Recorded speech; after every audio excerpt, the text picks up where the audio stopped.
Yeah, I guess we get into it. What's up, y'all? Oh damn! What? I know. I'm just thinking about this album again. No, it's the greatest album. If you've never seen listen to the whole Ildolf Half-Life by the Roots, you have to. Like, you can listen to the song whatever individually, but you do have to experience the whole. Yeah, the whole shebang. I got this vinyl in the crib. The whole shebang.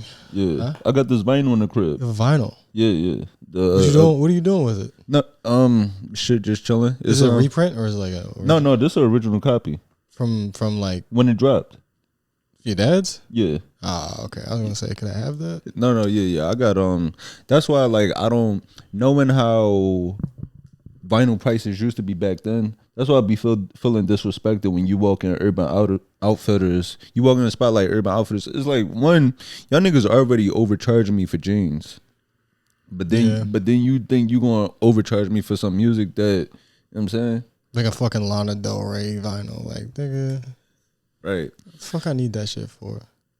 But yeah, what's up, y'all? I'd like to thank y'all for tuning in to another episode of the We Want More podcast. I'm your host, Anthony Moore. I'm Asante Morris. We got Pepsi. He's back with us this week. He's sitting next to me chewing on his bone. We on episode 99.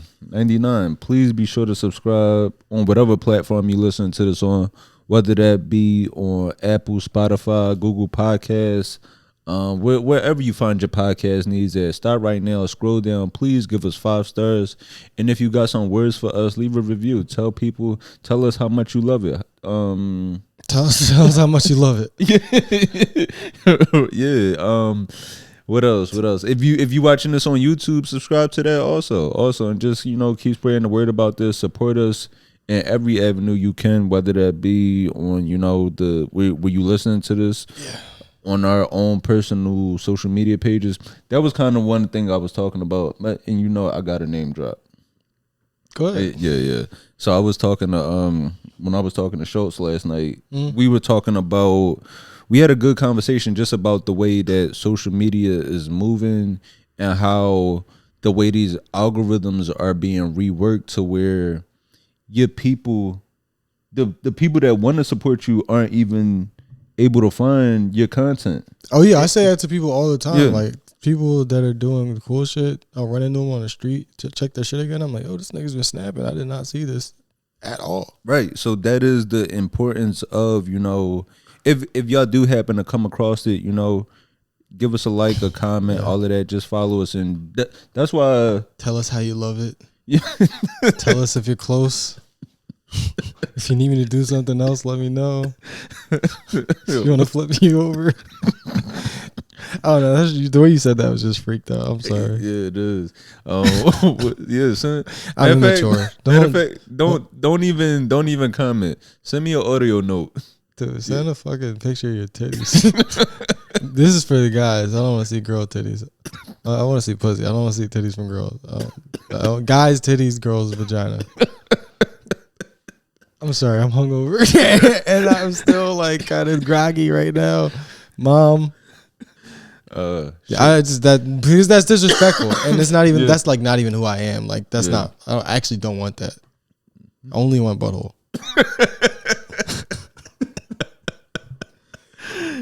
We said our names already, right? Yeah. All right. Well, at least we're actually like in it. Yeah. So it's all fair game now. But how was your week though? You did some traveling. Traveling. Yeah, you was fresh back from San Francisco. Yeah. I was in San Francisco. I was in Oakland. Very fun time. Very, very fun place. I like the West Coast a lot, but that's like a whole other. That's not the LA fucking goddamn Sacramento and like San Diego and like all those different places and shit. Mm-hmm. Everywhere where Pac shout out on California Love. Yeah, like those are all cool places, but like what I'm getting at is like they're all like the beachy shit and like the like deserty type places. Like none of that. Like the Bay Area is kind of fucking very East Coast-ish. Oh, okay. That's what I like about it. Okay. Like when you were skating out there? Yeah. That's one of my favorite places to go and do that. Did some shows and shit. Fucking good time. What was that? I went to Philly. You went to Philly? Yeah. I went to Philly this past week. I performed at an event out there, and well, it was funny. I performed in Philly last Monday, so this was right before the night before or last episode, right? Mm-hmm. And when I get in the car, my mom, she met me at the train station, 30th Street. So my mom met me, and I get in the car, and she was playing Music Soul Child, right? And I'm like, it's so funny that you're playing this right now, because I'm playing a Music Soul Child song to start tomorrow's episode. And she was like, what, so beautiful? And it was like, just out of all his songs, she guessed the one. And it's just funny how like we have the same music taste. Like how, you know, as much as you adapt your own personality, you still will inherit some of the things from your parents. It's just cute that you and your mom were thinking about the same song. No, and that's the second time. If you'd have said that, I wouldn't have clowned it. I wouldn't have been so immature about it. Like, oh, sex. I'd have just been like, wow, that's cool. You guys both enjoy this music. I guess it would be the same thing like with this, with Illadale Halftime. Like that's like more so I vibe to it, but I guess I got that from my pop. And I think that is the importance of, you know, just being mindful about what you pass on to your kids. Yeah, that's a fact. I always think about that. Like, what music are we gonna be showing the next generation? Right? Because they can't. Our young boy, he gonna have to stay in this generation, right? Like right here, we can't pass that shit along. Yeah. We can't pass fucking young boy. We can't pass fucking Blueface. Who we gonna pass down, nigga? Right? Cause shit, we see with Blueface and Krishan passed down to their own kid. Yeah. If a nigga don't take care of his own kids, do not let him talk to yours. Yeah. I think that's a good general rule for all types of influences and you know, whoever your kids might look at or look up to. You gotta explain to them, look, that nigga would spit on you. So you can't listen to his music. I'm sorry. And if he wouldn't spit on you, he'll definitely punch you on the Zeus network. Yeah. I think that's not me saying NBA young boy. I think he might take care of his kids. I don't know. I'm just saying that as a general rule. So in Philly, the event I performed at in Philly, it's actually a comedian. I believe he still does comedy, but I know he's more so focused on his organization. I don't know if it's a nonprofit or for-profit, but it's an organization called Barbershop Books. And basically it's about getting children to, like, you know, specifically like, you know, black boys to want to read more. And it all started because just like, I guess he was in a barbershop. He used to be a teacher. He said he was in a barbershop. He saw one of his students in there just sitting around, like, you know, just playing, just trying to find ways to be busy and not lose attention while in the barbershop. And he said, as he's sitting there watching his student, he was thinking like, damn, what if he had a book right now? Yeah. So what he started doing is just getting barbers all over to have this program where they get children to read and just finding ways to incentivize that. Yeah, like, that's good. Yeah, again, you gotta like, start me on. Just getting different organizations that might want to help pay for these children's haircuts and things like that. So he had an event in Philly for the barbers that help out with that program, and that was a good time. I performed there. I did a set, and outside of like me performing there, it was just like, it was really informative. Because it made me see, like, you know, how people, we're looked at so differently. Like, for example, so they said, one of the things he said was, when people ask, like, you know, young kids what they like to read, you know, most young boys are saying things like, you know, Captain Underpants, Diary of a Wimpy Kid, books like you know, just silly fiction books like that. Yeah, I remember I used to read those. But they say when you ask most teachers and Google what do young black boys like to read, they give you totally different answers. But when you ask the black boys themselves, they say they like to read the same books. Huh. So it's like, like these niggas, like Google think we just at home, we 5 years old, want to read Quan Mills. Yeah, we reading Quan Mills. We reading the fucking Iceberg Slim biography and shit. But no, it's like that's the thing. Like every kid likes shit. I don't know when it is that we decide reading's like corny or we stop doing it as much. I feel like we gotta just just keep it in their heads. Like, you start kids super young, keep them reading. Mm-hmm. Don't let them stop. Just keep reading. Every year, this is what you reading.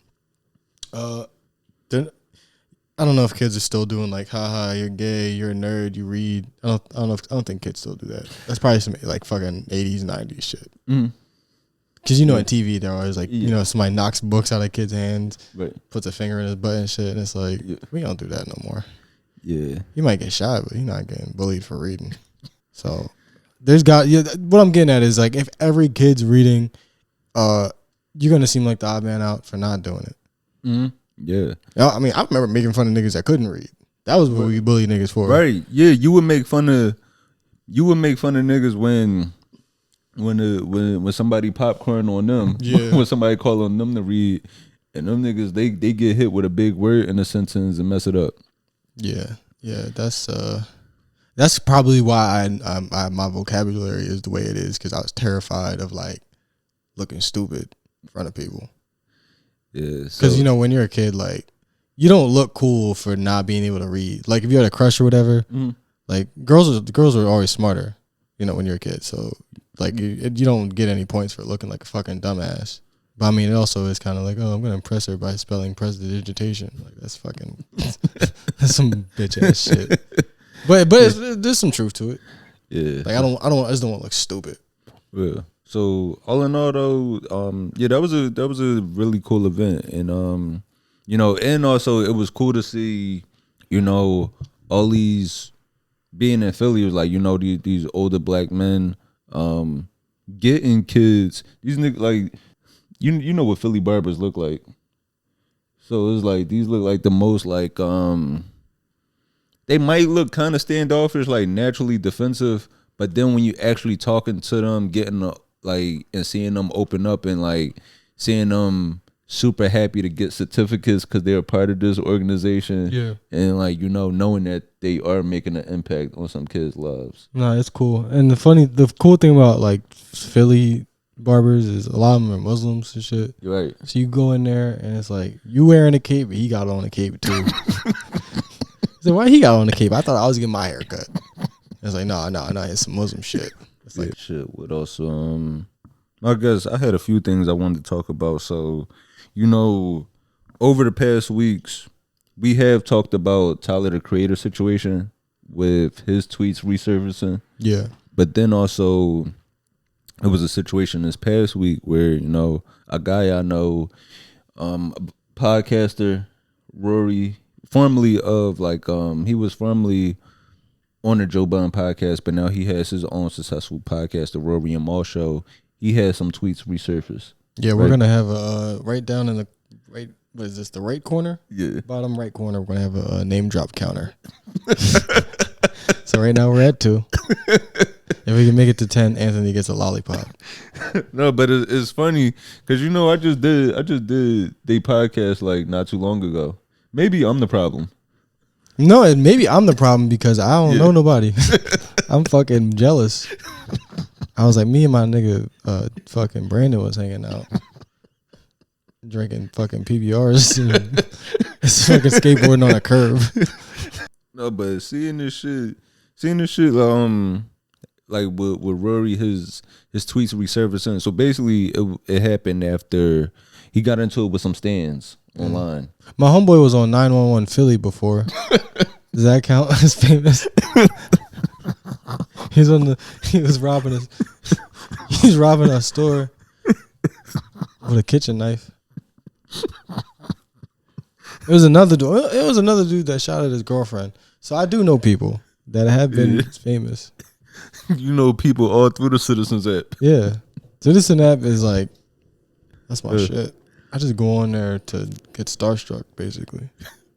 Oh, but with the situation with Rory, so it basically all started with some stands they were upset about some comments he made. I think it was basically, what's crazy is it had the original conversation had nothing to do with race. It started from him just saying that he didn't want Kendrick to win all of the Grammys. I don't like it how much they give him either, to be honest with you. But continue. Yeah, he was saying he didn't want Kendrick to win all the awards, and stans just went through his page, started digging up stuff, and they start finding like, you know, tweets from 2011, like around like the early days of Twitter, right? Yeah. And you know, seeing it kind of made me think of the same thing with Tyler, like where it's just like sometimes jokes just read horribly, because you at home, you know that you're saying this in a sarcastic tone, but it just don't hit the same. No, it's really stupid to read a joke like that. It reads really bad. It's the same way you could have a miscommunication from saying one thing in text, whereas if you was to say the same thing on the phone, the person would know exactly where you're coming from and like the mood you're in. No, exactly. That's actually a problem that I've had plenty of times where somebody's like, "Why are you being a dick?" or like, "Are you mad at me?" Yeah. And I call them and I because I'll text something. Yeah. And then I'll call them, and then my mood will be, I'll be in a good mood, and I'll be nice to them. And they're like, "Oh, I thought you were mad at me." It's just just matter of fact, typing matter of factly, or just trying to write something down so you don't forget the thought that you were having. Yeah. Like, there's a lot of reasons why something might appear in text the way it does as opposed to you saying it. Yeah. Now, there's not really any, fucking, like, good way to say some of the shit they were saying. You know, some of it don't matter how you read it, it's fucked up, but it's also just like the internet, man. Yeah, because even shit not real. I cringe when I read some of my old tweets from 20, like from that time. Yeah, let's pull some of them up. While we're on the subject, let's pull some of them up. Like, yo, I was going through my tweets, I was finding stuff. This one, like, I'm just a young, immature, homophobic nigga from West Philly. I'm tweeting shit like, yo, if you wear Uggs, you gay as shit. That's a good one. Was that 2011? Yeah. That was a good time to tweet that too. You got to think about the time that was in. Everybody was just starting to wear Uggs, right? And like dudes were starting to wear it too. And I don't know. That's just what we thought. But if there was no internet, then we would have no way of knowing that. We would it would just be a thing of the past. But you see me out here now. I'm out here, Uggs, sweatpants, hair tied, chilling with no makeup on. I'm out here walking around like a bad bitch. Yeah, you know that the meme of the girl that has like the stripper heels on, and then she bends over and picks up a book, and then turns into a lighter skinned woman. You know that? Yeah, that's you. Yeah, I'm the chick walking up the stairs. You know where she leaving 1 year, walking into the next. Yeah, 2026 is my year. 2025 was a warm up. 2024 was a warm up. 2023 was a warm up. 2022 was a warm up. And 2021 was a warm up too. But 2026, that's the year for us. That's the year I get it together. I was going through all my tweets, man. It was you know what I found, and it made me think, like, I still kind of do want to answer for this, right? You know how they say roaches like been around since like the time of dinosaurs? Damn, I didn't know that. What the fuck? You never heard that? I know that they're like they don't. I know they could like survive a nuclear holocaust. Yeah, that's what they said. They basically.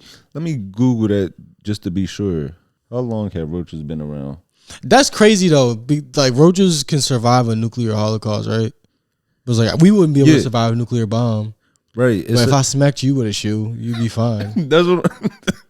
Yeah, it says cockroaches have been around for over 300 million years, predating the dinosaurs. So, so that's my thing. If roaches been around for over 300 million years and they was able to survive the Big Bang, what the fuck is in roach spray? Yeah, I actually don't know what it is. Cause it's like, is roach spray just a can of like a small Big Bang? Tiny Big Bang.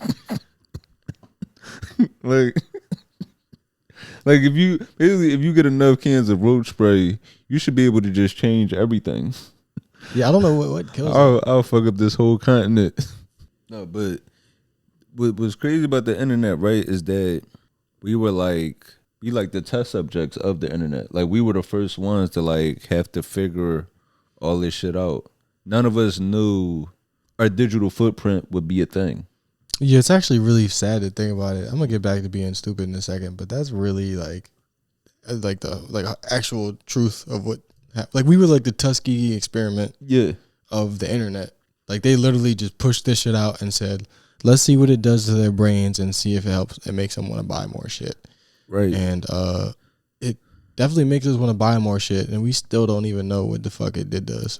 No, we know we're more anxious, more depressed, more horny probably. It's changed us. Niggas is more horny, but they like too anxious to do anything about it. The internet has changed us in so many ways where when I look at my old tweets or like old posts, we used to just post exactly how we were feeling at that time. Yeah. Like you would post like, I'm hungry, I'm about to go get something to eat or something like that. Like you would just, or even like before Instagram had stories, right? Before Instagram had stories, or you were worried about likes or manipulating an algorithm, you would post you getting a plate of food. Yeah, like me and fucking what's her face are about to go get some fucking food. Yeah, and then you get a like, and then somebody be like, "Oh my god, I love him, I love her," and that would be enough for you. Yeah, that one like or those 3 likes, that would be enough for you. Yeah. Whereas like now, you got people hiding the likes if that number is not good enough for them. Whereas like 20 people fucking with you, that should be enough realistically. Yeah, you could probably fuck one of them. 1 out of 20. Nigga, are you horny? No, I'm just trying to show people how much more life could be. Don't ask me that. You don't get to do that after the Music Soul Child episode. We don't. I gotta watch you. We gotta watch each other, actually. And it seems like now we gotta watch each other. So what was I gonna say? Yeah, so the thoughts that we have, it's like opposite of meditation, where like if you meditate, I think one of the things they say is just like let the thoughts come in your head. Mm-hmm. Don't like dwell on any specific thoughts. Just let them come, let them pass. Next thought comes in. It's like that. So you just have streams of thoughts. You don't let them matter to you. You just in a state of meditation. Right. This is like the complete opposite, where it's like make every thought you've ever had permanent. Mm-hmm. So that might be a joke. That might be like I want some Chinese food, because you know people might like that. Right. They're like, ooh, people like Chinese food. They'll double tap that on Facebook.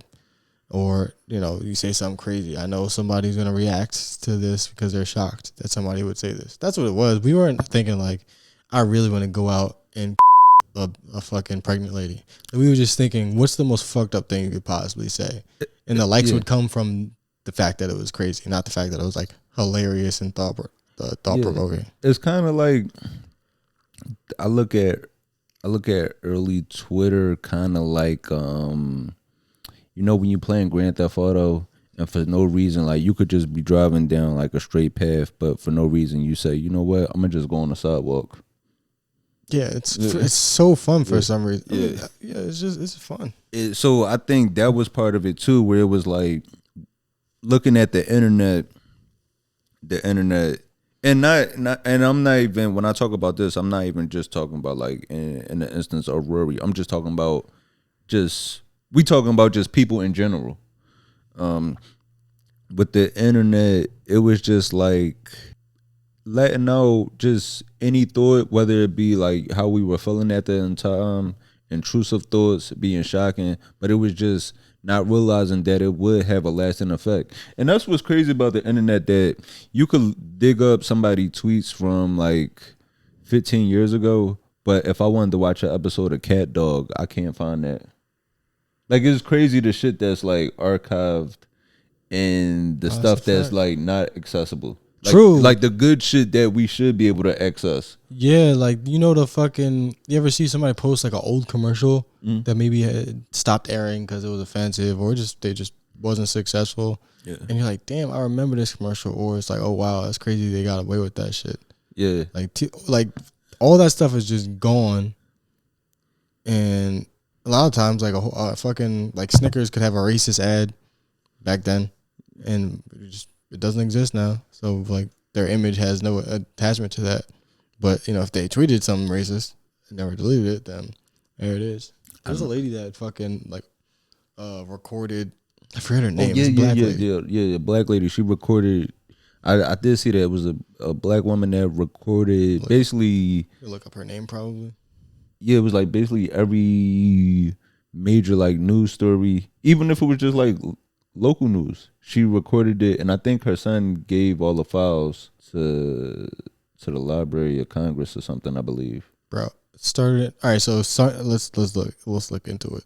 So in 1979, there was a woman, Marian Stokes, who was recording like all TV, like 70,000 VHS tapes worth of TV, like 24 hours a day for fucking, when she stopped, 30 years. Yeah, she recorded 24 hours of news. Damn, it says hundreds of thousands of hours of television news footage spanning 35 years from 1977 until her death in 2012. Damn, she was from Germantown. Oh shit, I didn't even know that. Philadelphia is the greatest place on earth. God damn, that's crazy. She was from Germantown. Damn, 1929, or probably actually was Germans there. She went time. She went to Girls High. That's crazy. Cause I've always heard of this story, but I never knew that she was from Philly. And it says, damn, she worked at the Free Library of Philly for 20 years until she was fired, likely due to her political activities. And you know the important thing about her recording this stuff, it's important because with that recorded, that's how people get to change history. Yeah. Actually, that's probably kind of like the concern that she might have had, because if we talking about the 50s, she started doing this in 1979, but what she was working around the 50s, like with the Communist Party. Yeah, I mean, in the 50s, she was born in 29, so by the 50s, she was in her 20s. Yeah. So around that time, that was when a lot of, not just America was wilding back then, but it seemed like there was a lot of like fucking fascist shit going on, and a lot of like media suppression, or just say one thing and then say another thing the next fucking day or week and pretend you didn't say that shit. And with TV, since it's not printed, that makes it way easier to do that. Like something on CNN, you could probably do that shit. Like now, it's all on YouTube. But back then, when she was starting this shit, you probably could go on the news, say some wild shit, and then just be like, no, we ain't say that. It's crazy. It says her final recording took place on the day she died, which was December 14th, 2012, and her final recording was of the Sandy Hook massacre. Damn, so she's like a secondhand school shooting victim or something. I don't mean that as a joke, but I'm like, maybe like give her a heart attack or something. I don't know. Bro, that was back when school shootings used to matter back then. That's what I'm saying. Like she might have took that shit to heart. Cause that shit. Remember Sandy Hook? What happened? That was like very fucking sad. That was the time. That shit is sad as fuck. We were mourning that time. Yeah, and that Sandy Hook, that kind of set the precedent of like, if they're not going to change gun laws for that, it just is what it is. Yeah. Now that was 2012. It's 13 years later. Yeah. Now somebody with school. It's like, well, you was at school. What the fuck you thought was gonna happen? Yeah, it was crazy. The only thing that stopped school shootings was COVID. Yeah, that was the only time that kids was like fine. Well, I mean, they're definitely worse now. Yeah. We probably just let them simmer for a bit. It's like you flush a goldfish down the toilet and then it turns into a gigantic goldfish in the sewer. Yeah, or like an alligator or whatever. I mean, I guess a goldfish can't turn to an alligator, but I mean, I don't know that for a fact. But I'm pretty sure, you do that, it gets big in the sewer. And like that's kind of what happened with the school kids. Yeah, they had to take a break from school. That's kind of the point I'm making. Like school shootings used to actually make people sad. The Vegas shooting, all those big shootings. People used to. First of all, they used to be memorable. Remember the nigga shot up the motherfucking NFL office or whatever the fuck. It was he shot up the wrong office. Right. It was in Midtown Manhattan. Right. And I was telling you about how like that's a skate spot, right? That building. You walk up there with a skateboard, them niggas tell you to leave within like 10 seconds. Right. But you can go up there with an AK-47 and everybody cool now. Yeah. But I was by that spot the other day down the street. I was like, yo, you remember this spot over there where the dude shot up? Homie was like, no. We both live in New York. We both seen it, but just how could you possibly keep up with all the shootings? Right. It says Stokes. She gave the entire tape collection to her son to donate it to a charity of his choice. And who did he give it to? He gave it to the collection to the Internet Archive. Damn, and it says that she has so much stuff as of October 2025. The project is still incomplete. Was there a goal or something? Or like, is there a goal that they're trying to do by taking this over, or is it just to digitize the content, just so people would be able to access it? Because it is some, like, you know, if she covered something like Sandy Hook, just imagine all the other news she captured over the years. 9/11, all of the controversies going on in the 90s, 80s. Like, she's seen so much good and bad. Yeah, that's actually, and we don't know what the fucking attitudes about a lot of this stuff was back in 80s, because like, what is it, war on drugs, let's go war on drugs, when they were like raiding every black neighborhood, beating niggas to fuck up, and, you know, arresting everybody. That was a lot of mixed feelings around that time, because some people knew immediately what this was going to be. It was bad. A lot of people were like, this is good, we're going to finally start cleaning up the ghettos and black neighborhoods are going to be safe again. So, but like, we don't really know what people thought if we don't have the fucking actual archives to go back to, because they pretend, you know, and you know, white people, they pretend that fucking, if I was in the 50s, I'd be on the right side of history. It's like, no, you wouldn't. No, your grandma wasn't. So, since we talking about like history and stuff, Max B home.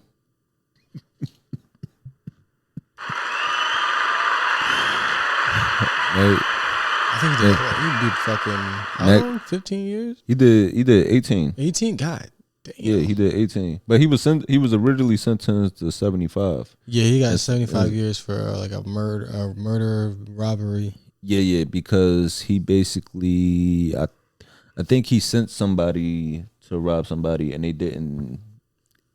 Things just went wrong. Yeah, allegedly, he organized a robbery that ended in a murder, like a hotel. Yeah. But it's kind of crazy because, I mean, he literally wasn't even there. Yeah, but that's certain. There's certain laws that will, I mean, if he did set it up, I don't know if they're able to prove that he set it up. If he did set it up, that's kind of fucked up. Whatever.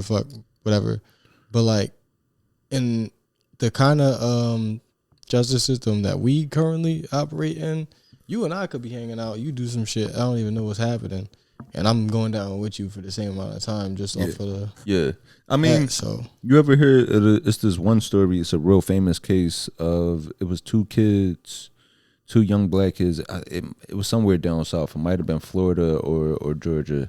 I'm not sure exactly, but it was two young black kids where, like, they just robbed the house, right? Mm-hmm. Cops show up. The kids, they run away from the scene, end up killing one. Yeah. And the one that survived and got away, he got charged with his friend's death. Right. And I think he got sentenced about 60 years. Yeah, for being for basically putting his friend, like, the logic, I guess, is that you put your friend in the position to be chased by the police and killed by them. So yeah, it's on your hands. Like, the most insane shit you could ever concoct. And that's like a regular thing. Like, that shit actually just happens to people and shit. Yeah. I was going to just talk about music, whatever, but it kind of came up naturally, but that wasn't even what I meant to bring up. But that's like a great point. Fucking, you could be involved in a murder. You could be not involved. You could actually do it. You might get the same time. But what were you going to talk about? You was going to talk about Max B's music? Yeah. You ever fuck with like fucking Dipset mixtapes and shit? Yeah, I did, but like, I never really got into like Jim and Max B, and it was more so just because where I was at in my life at that time. So yeah, I was still young and impressionable. Yeah, so more young and more impressionable. So Dipset to me was like that shit was like I don't know, that was like my fucking Baby Shark. No, I get that, because for me at that time I had already made my split, and like I feel like niggas got custody of me in the Rockefeller breakup. So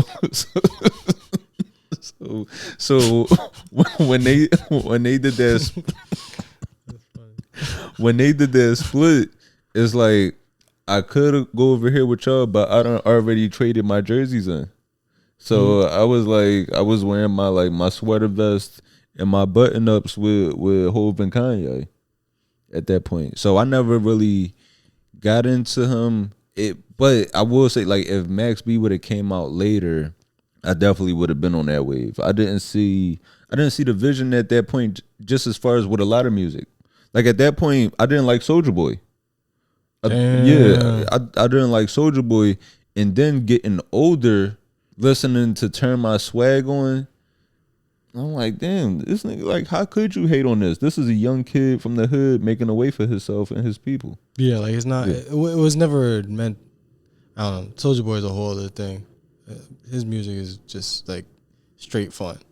I think Max B is actually good. Like, you know, his shit was actually actually could like write songs and shit. I think.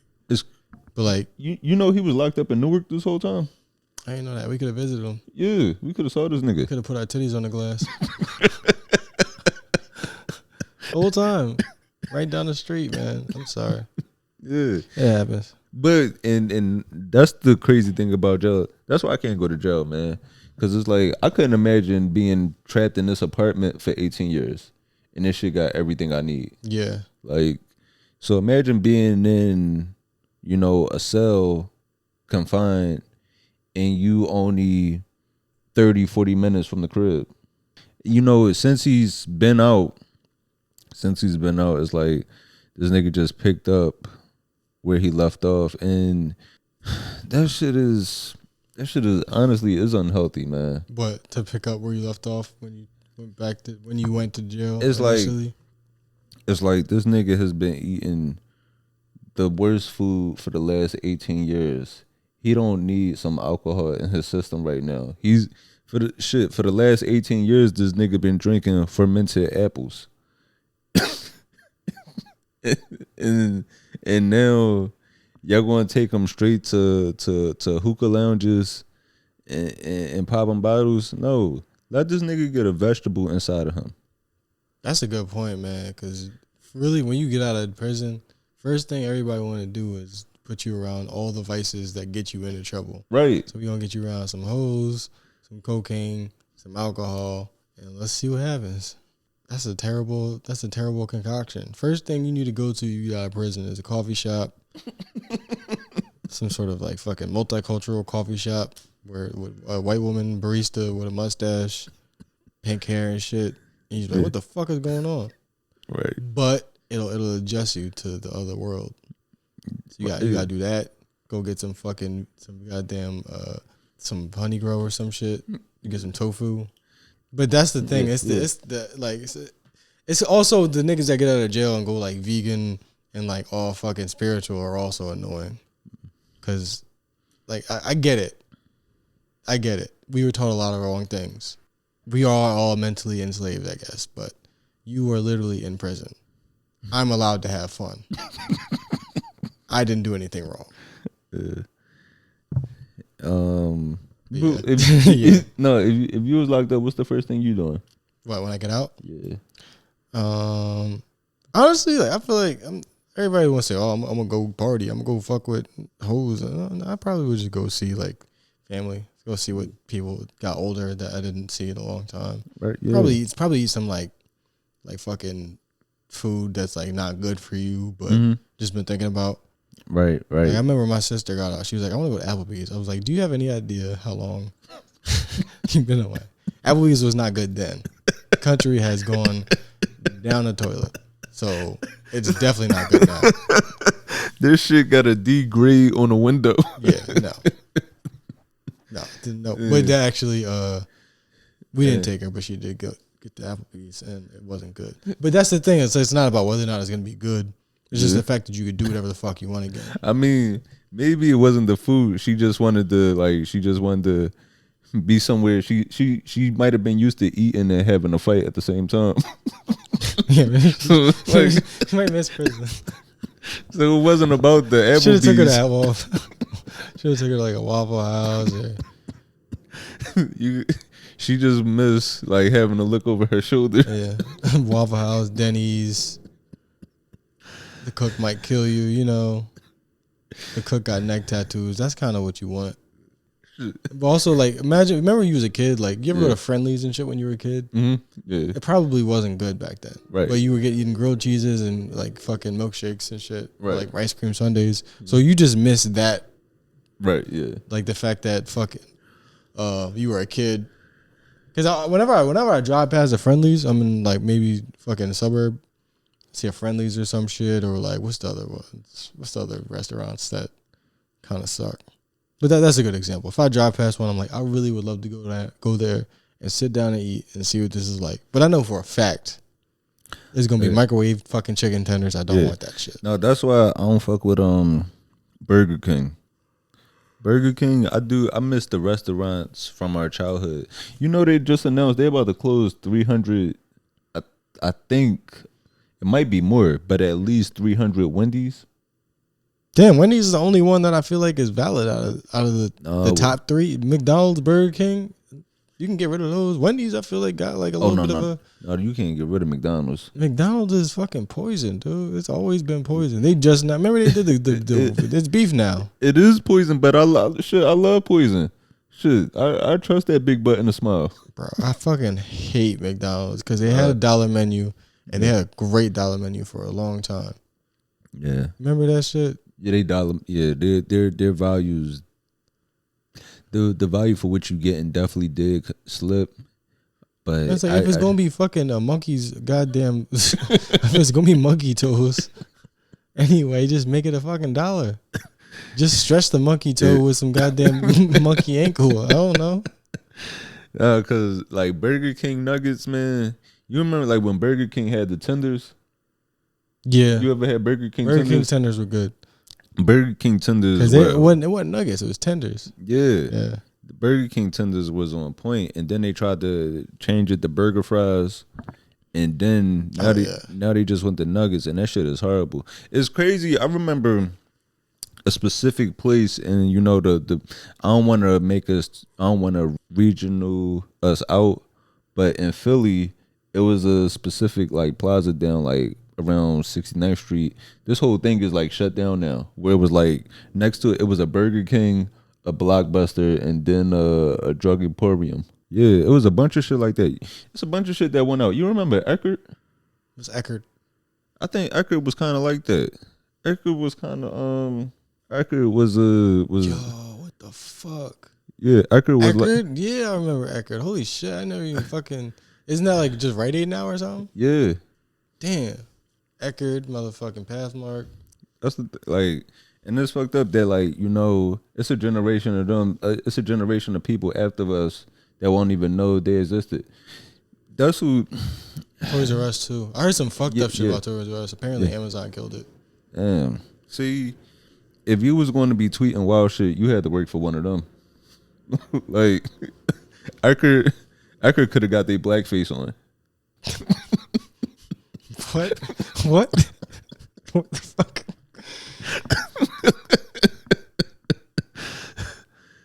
It's just certain shit where it's like, if these products knew they was going out, if I was an employee, I would have did all types of shit.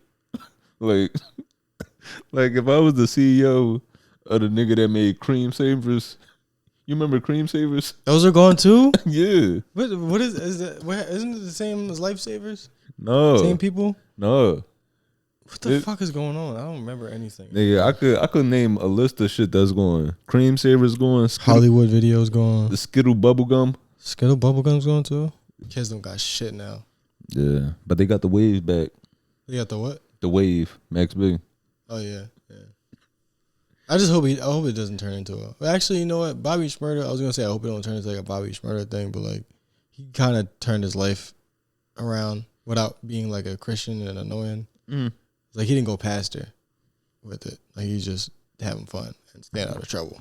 No good music, but you can't be mad at that. And that's the other thing. That's a lot of burden to put on somebody that lost all their inspiration for their original music. Like, oh, we could get out. This music better be good. Like, man, he might just be fucking trying to find an actual fucking happy place to settle down for the rest of his life. Yeah. Because a lot of the music that you make comes from the turmoil or heartbreak or whatever bullshit you're into in your life. Yeah, so, the negative situations, the situations that got you arrested. Yeah. I want to talk about Skrilla, and more so his cultural impact right now with the whole 6'7" thing. I was watching it was a women's college basketball game where a women's college basketball game, the score ended in 7-6. No. You're saying that? No, the score, it was a woman had got fouled. I think it was like 67 points. It was 65-46, and this girl, she had 2 free throws to shoot. So she made the first free throw, and this is the reaction when the second free throw came. She does not. Look at the USD bench. Everyone, yep, all right. Okay. 6-7 to 4-6. That shit really is fucking crazy. Like these young white kids going crazy over that. And think about this. This is a home basketball game in South Dakota. And this all started from an open air drug market in Philadelphia. Yeah, and I'm proud of that. That's why I be talking about it. I'm so proud. I try not to be corny and be like, "Yo, this guy's from Philly," and all that. But I'm just so proud that we could get just a movement out of Trank. It's weird for me seeing these young white kids, because not even just the young white kids. I've been seeing teachers do it. I've seen a lawyer do it in a Zoom call. Oh yeah. He goes you guys are fucking too old if you don't know this. Yeah, and to think about what that song is actually talking about. Yeah, like putting belt to behind. You know what these young kids talking about when they saying they spanking shit. Yeah, it's crazy. Spanking shit ain't beating off, but gooning is. It's swapped. Being a goon was cool. As I'm out here with my goons. But if you were like, yeah, we out here spanking shit, niggas like, you spanking your monkey? You choking your chicken? Right. But now we spanking shit. And now if you a goon, you a freak ass nigga. Yeah. You jerking off in a coffee shop parking lot. And yourself. I was gonna look something up. What the fuck was I looking into? I lost my train of thought. Oh, the lyrics. I was gonna read it. I do commend Skrilla on one thing though, as far as I don't want to say helping the community per se. I don't know if you could say you helping them get right. Yeah. You seen the one video where it was a guy overdosing. Yeah. And he saved them. Yeah. He saved them. With the Narcan. Yeah, he saved them, and him just being prepared enough to save them, because that does put you in an awkward position where it's like, how do you because I watched the video. Watching the video, matter of fact, I'll play the video. What? There's a video of him doing it? Yeah. What the fuck? You never saw that? I didn't know it was a video. I thought it was just like a story. No. Yeah, the Narcan, that shit, if you overdosing, that shit will sober you up immediately. And so them niggas get mad. Right. They're because they don't know they're dying, they just know they're fucked up. Right. So when they come down immediately, just immediate crash, boom, sober. They get pissed. I'll play this for you. There you go. He good.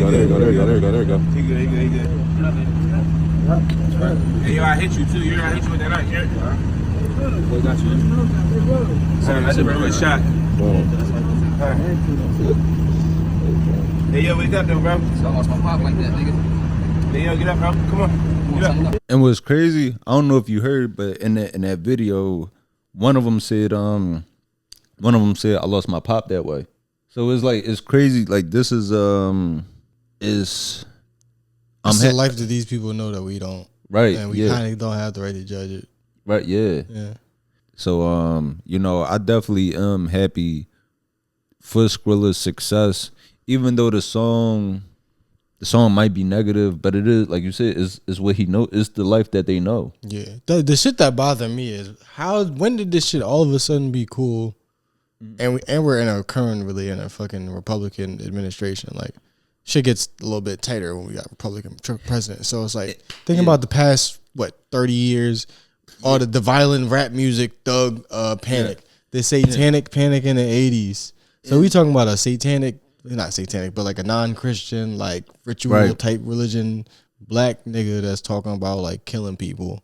And all of a sudden, the white America's cool with it. I just feel weird about that. And that's my exact point, where it's like, you know, this is him and his friends' way out, or just not even their way out, because they still there. Yeah, because it's like, still there, because it's like, it's what they know. Because I've seen videos of like Skrilla saying, no matter how much money I make, I want to stay with my people. I want to stay around there, and it makes me feel a way when I see it. Accept it in a way, like with these young kids doing it in the stands, knowing that they also voted for people that's sending the National Guard to harass somebody like a Skrilla and his friends. I don't know if I don't know exactly how to feel about the just. It's like, are they accepting it, or are they acting like they don't know what it is? You know what I mean? Like, are they acting like they don't know the lyrics? Like, what is going on to where like a billion white people are cool with this song? You know? Yeah. And I hope they're learning the lessons. I hope like fucking we're just not being as conservative and just letting people speak through music however they want to speak. I hope that's what it is. I just doubt it. Also, it's okay to leave niggas, man. It's okay to just leave niggas behind. I've been in that situation. Nah, for real. Like you, because I didn't really like leave. Like, I moved to New York. I wasn't really like doing anything for anybody. But just when you leave a place for a while, like I went to college, I went to here, and you come back after long periods of time, and you see people going through shit. And you're like, damn, this whole time we ain't been talking. Nigga been going through it. I wasn't there. Like, you feel bad a little bit sometimes. Like, not bad, but like you just feel like, damn, like we supposed to be like tight, and I wasn't there. So sometimes that shit sucks, but sometimes I mean, it is okay to leave. Yeah. It's okay to leave. Even if it ain't, I'm gonna do it. Got to. For real, because it's like T Grizzly got one of my favorite rap lyrics ever. T Grizzly said, "I love my hood." It's actually a T Grizzly and Big Sean song. So I know you won't listen to it. But T Grizzly, he said, I love my hood, but you never see me go there. All that being a real nigga shit ain't get me nowhere. And that's real. Like, worrying about, oh, I gotta be a real nigga, I gotta keep it, I gotta stay true to my hood. That's not going to help you elevate in life. Nah, not at all. Herb's cool with that too. He's good with that, like being remember his shit for what it is. Yeah. Like, he says some shit like, I love my hood, but you think I'm gonna die for this shit? Right. All the niggas already died for this shit. It's simple, but it's like, why would you keep this going? Right. And I was not, it was never that dramatic for me, but it's relatable. There's cycles that if you don't leave a bad cycle, you just get sucked into it. Did you want to talk about Trump? Yeah, they say he missed Becky. Yeah, they said I guess they said he was that song. Well, he Fly was song. Where Trump was mentioned. Well, of course he was mentioned in the Epstein files, but they saying they're like, I guess in emails, it was emails where they alleged that he was giving Bill Clinton. Which I'm like, all right. So here's the thing. it's really like I wouldn't be surprised if Trump is throat goat for sure because Clinton like getting sucked off. That's him. That's what he known for. Now Clinton gonna be talking about I did not have sexual relations with that man. White niggas they just be doing dick shit. Like frat boy type white dudes, they love doing gay shit. They do. And they do. Being homophobic on the back end. I know a lot of comedians that have like talked about the time one of their homies gave them head in college. Go ahead. That's a great time for a name drop. Yeah. No, I know a good amount. But yeah. Subscribe to the Patreon and we'll out people against their consent.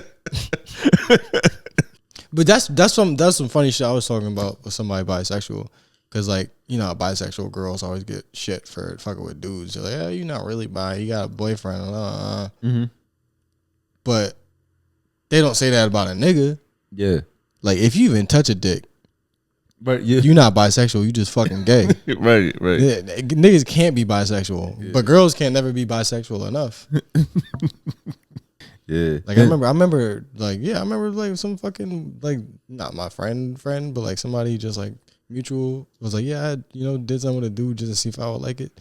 So I don't think I'm gay. And I'm like, nigga, the fact that you even did that shit makes you gay. Yeah. That's not right. But at the time, that's how I felt. Mm-hmm.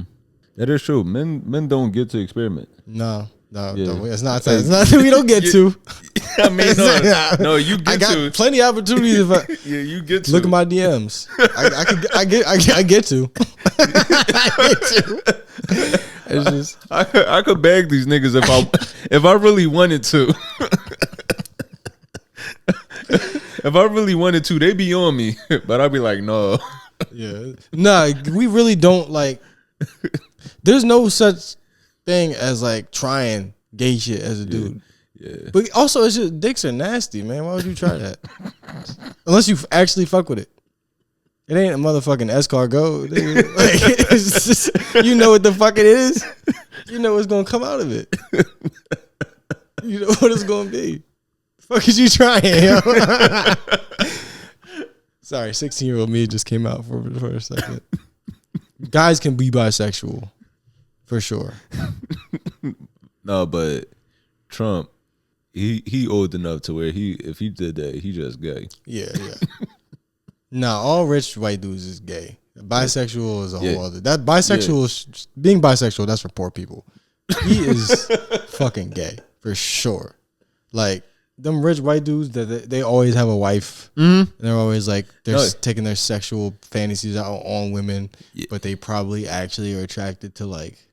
That's why dudes and shit. You know what I mean? I'm not saying that there's anything wrong with being gay. I'm just saying like the suppression of the homosexual urges that always ends up like negatively affecting like actual gay people and queer people and shit. Like the Republican, the Republicans that be on Grindr. Mm-hmm. I forgot to add it to the list, but I actually do have 2 questions. Oh shit! All right, let's fucking.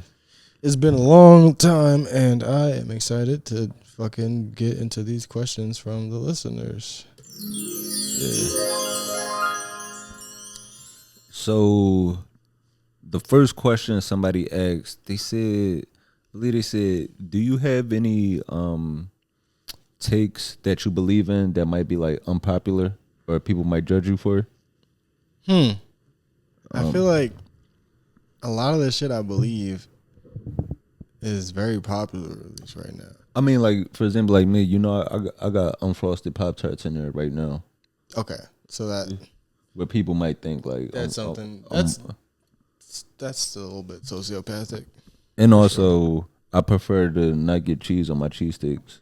Okay, so we're going food. I'm just music. No, I'm just going like those are the first 2 things that come to mind. I was thinking too hard, but yeah, I think I don't know. What do I like that people are fucking weirded out by? I still fuck with ketchup. Okay. Niggas done folded on ketchup. I don't know why. I never put it on. I always thought ketchup on chicken nuggets was gross. I'm like, no. Nuggets is barbecue sauce or one of the honey mustard. Or honey mustard. But you don't do ketchup on chicken nuggets. But fries, I used to do ketchup on my eggs. That was something that I stopped doing. I'm glad to recently. hear that. All right. Were you glad I stopped that? Yeah. Because Yeah. I used to do that shit all the time, and I think I was just fucking with somebody that was sexy, and I was like, all right, I don't need her seeing me do the egg ketchup thing, and I just never went back. But no, I think it might have been like around a time, like one of my fucking, I think it was like my last girl saw me eating eggs. Yeah. First of all, didn't like eggs, and then she saw me put ketchup on it, and then she was just like, what the fuck are you doing? And I think that just scared me. So ketchup on eggs, might gotta just run that back. I like trying new shit. I like watching people wrap their heads around shit that they're not familiar with. Okay. The other question somebody I think feet are disgusting. That's another one. Wow. I'm sorry. Yeah. I don't think having a foot fetish is disgusting. Let me clear that up. If you have a foot But fetish, the I thing don't is, think you're nasty. I just think the feet are nasty. The thing is, I don't have a fetish. I think it's more so bare feet disgust me so much that I appreciate a good foot. So that's my thing. Yeah, I'm with you on that for sure. As ugly feet is why I'd rather you just have no foot. Yeah. Wait, no, I didn't. I agreed too early. I agreed too early. I don't like a bad foot. No, but a good foot. I'm just like, thanks for making me not have to think about this. It's like a clean room. It's like I don't want fucking clothes and pizza boxes on the floor. Yeah. But I'm not like turned on by a clean room. I just need it to be something I don't think about at all. Right. Okay. Now the next question, somebody asked me, and I like this question. Somebody said, how do I respond to somebody that rejected me shooting my shot by telling me they're a lesbian? And who is this? A guy? Yeah, this was a young man. He said, like, basically he shot his shot at a woman he was interested in, and then she told him, like, you know, sorry, but, you know, I'm actually into women. And that honestly might be why he saw something he liked in her, because even though like she's a woman, like might be attractive, but they like some of the same things. Yeah. It's so I could see that, but with her not being attracted to men, you just gotta kind of let that go. Like, because you know, with men, it's always this thing of when a woman say she's gay, like she's into women, or like even if she's bi, it's we could hook up with women together, or I'm gonna convert her. Where it's like, don't do that, because if it was the other way around and a guy shot at us, niggas don't understand until it happens to them. Yeah. Like, yeah, because if a nigga holler at you, your whole entire world comes into focus. You're like, oh no means no. First of all, no means no. You are supposed to be respectful when you speak to me. You don't just ask me for some ass. How dare you? You at least offer to buy me something to eat, even if I was gonna do that. And even then, I would just take the meal and then go to somebody's house that I really like. Like all that shit come into focus immediately once it's opposite. Yeah, because even I think about with Sukiyana. I remember like I know exactly what you're talking about. Right, so, with Sukiyana, where it was like radio hosts were, you know, damn near harassing her because of like how sexual she might be in her music.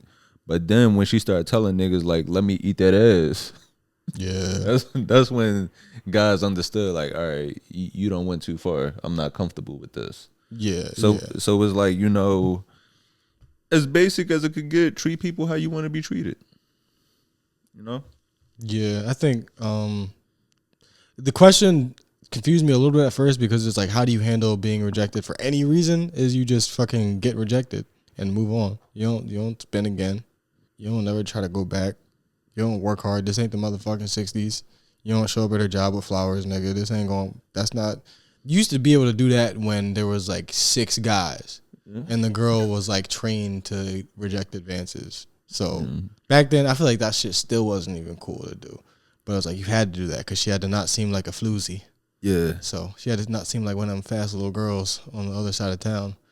But nowadays, like, and if she lying, so the fuck what? Like, same thing. Don't matter what the reason is. You are not interested in you, move on. I think a lot of kids, like, I watch, you go on, like, the socials and you see them, like, the clips of the dudes that, like the Riz shit or, like, the coaches. Yeah. Like the get pussy coaches or whatever the fuck. It's all bullshit. I don't know exactly. Maybe I think we're too attractive to see that. I think you and I might have a little bit of like up here, but I think like the whole problem is just like guys are like, where do I find women that like me? No, it's like, how do I make women like me? First of all, and then how do I find out where the women are that like me? I don't know. I guess that's really all you want to know. I'm not telling you the answer. I'm not going to tell you the answer because I don't fucking know. I'm just saying, like, that's the real question you have. It's not like, how do I fucking fuck all the bitches? That's silly. But then How also, do I make all bitches want to fuck me? Like, that's a silly, that's stupid. But then also, too, you know, you can't have everybody. Like, you know, certain people, and you realize this, like, everybody in your life isn't to be a potential partner. Facts. And like, some people are just meant to be friends. Shit, I got in an argument with a chick about that. What? Like, it was me and another homie. We had it was me and another homie at, like, hanging out at a restaurant area of a comedy spot. This girl was there with one of her friends, and this woman, she saw me perform at an event, so she came over to the table, was talking with her, like, what. So it was basically me and another comedian, and then this woman that saw me perform with her friend. So we having a conversation, and I guess me and the other comedian said something she didn't like, and she got super offended by what we were saying. So we like, yo, hold up, like, where all this attitude come from? And she was like, well, you don't understand, as black men, you know, I look at black men as potential partners. It's like, bitch, we ain't looking at you that way. Like, I'm not looking at every black woman as a potential partner. I'm just looking at you as, like, you know, somebody I'm encountering. Yeah, that's some unhinged shit to say. That's some shit. That's some shit her therapist need to hear first. We should have got that secondary. So I say that applies to, like, you know, with everybody. Like, everybody in your life isn't a potential partner. You know, if it might lead to something later on, yeah, that'd be nice. But if not, you know, the woman you encounter, it could just be a great friend. Yeah, this is a really good fucking point, dude. Like, I was gonna say some ignorant shit. I was gonna say, if she don't fuck with you, her friend might, nigga. Like, that's all I was gonna say. I was gonna be like, so the fuck what? Okay, you don't like me? That's totally fine. We could probably get coffee. We could probably hang out. Yeah. But what your roommate doing tonight? Because if your roommate's free, then I'm still gonna be at your house. Yeah. Just not in the capacity I expected. You're just not in your room. Yeah. There's a couple other rooms in there. Knock on all the doors before you start crashing out. If life closes the door, knock on the door that's directly next to that door because rent's too expensive. And also, if this woman is, you know, this woman is gay, I'm probably sure you might have just been ignoring the signs. You thought you was just, like, being supportive at her softball games. Yeah, you like her because she can change tires, but you're missing the signs. Yeah. It's like, why do we always wear the same outfit when we go out? We've got the same fashion sense. We both drive Subarus. Why do this bitch like flannel so much? There's no way. You go to that barber too? That's crazy. We got the same fade, but nah, man, that's a lesbian. Let lesbians be lesbians in peace. When somebody tell me they're a lesbian, I'm like, cool. Well, it kind of makes me, I'm like, fuck, man, I feel bad for hitting on you because I'm like, I want to make sure we can still be friends. I need a fucking, everybody needs a lesbian friend. But yeah, actually, I think young men need to start befriending, like, yo, straight men, befriend more lesbians, you know. You just I guess queer people in general. Yeah, queer people in general, lesbians specifically because they're the most ruthless. And we need to soften them up, bro. Like fucking bisexuals are cool as fuck. They'll do whatever the fuck. They go to a baseball game. No, I go to a agree. rave. The bisexuals are cool. Lesbians are like a little bit. They got their heads on a swivel a little bit. No, but I honestly I don't mind lesbians at all because when it comes to Not ruthless. They're rigid. when it comes to marriages, Both insults, I guess. no, when it comes to marriages, right? As far as like for queer people, lesbians have the highest divorce rate. Wonder why. Like men, like gay men, I think their divorce rate is the lowest. Yeah. And I think it's a lot of factors right there, but it is nice to like, be with somebody. Like I'm not gay, but it would be nice to have somebody that know what they want to eat. Bro, you know what I think it really might be? Yeah, that's probably one of the biggest problems in a lesbian household. They both just got their arms folded and they hungry because they don't fucking want to say what they want. But the real reason I think that gay dudes stick together is I think that gay dudes are cool with fucking like the polyamory type shit. Like gay niggas be getting like a third nigga, like they get a little fucking boy from Thailand or some shit. Yeah, bro. I know that from the gay homies that tell me like they're married, and I'm like, damn, how you make this shit work? I'm like, oh, you all both out here fucking still. Right. The marriage is just so you could motherfucking have somebody to pull the plug on you. That which I get. It's like shit. Who else would need health insurance? Yeah, this shit for the health insurance.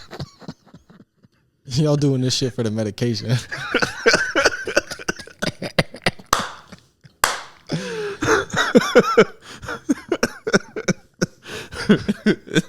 Nigga, ever since you got married, you looking healthier. You got the weight around your neck again.